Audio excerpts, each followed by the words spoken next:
Hi, this is a short video showing how to set up and use the Woodpeckers ThinRip guide and is part of a more in-depth review which is linked below.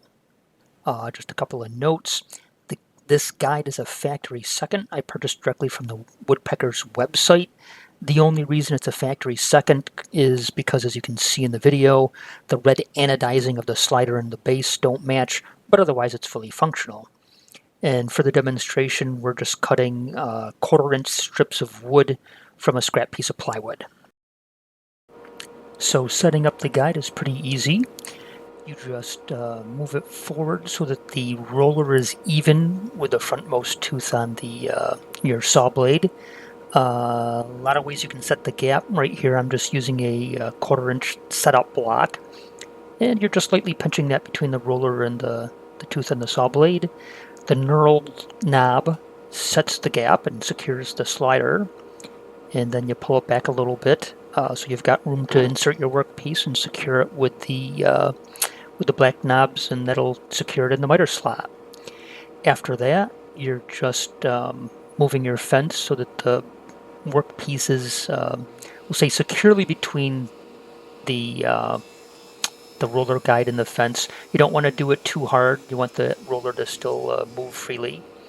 And then go ahead and start making your cuts. The only thing I might suggest is that you see me cutting off that first piece. You might want to measure that first one to make sure that you're at your target width. You don't want to cut a bunch of pieces and then find out afterwards you're too narrow. If it's too thick, you can adjust that. Hard to add wood when it's when you've cut it too thin. And then you can just make cuts one after the other. It's pretty easy.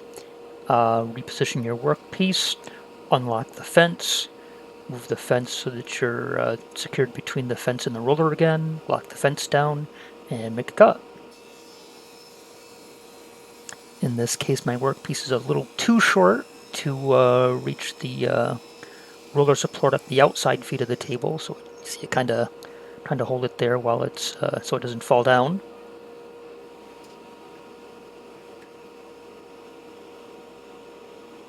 And strip number 4.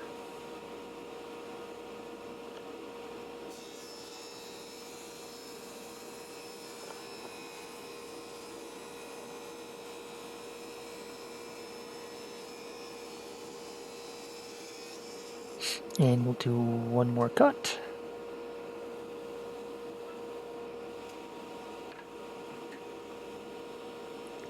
And as you can see, it's pretty easy and quick.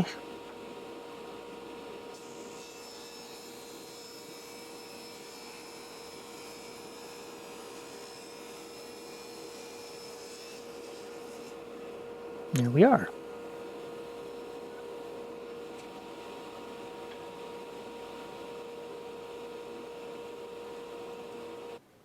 And just to demonstrate that they're all the same size, and sorry I didn't zoom in a little bit closer, we had set for 1/4 inch, and they're like a 64th larger than a 1/4 inch, but as you can kind of see on the dial, each one of those is right on the money. 4th one on the money, and 5th one 1/4 inch right there. Very good.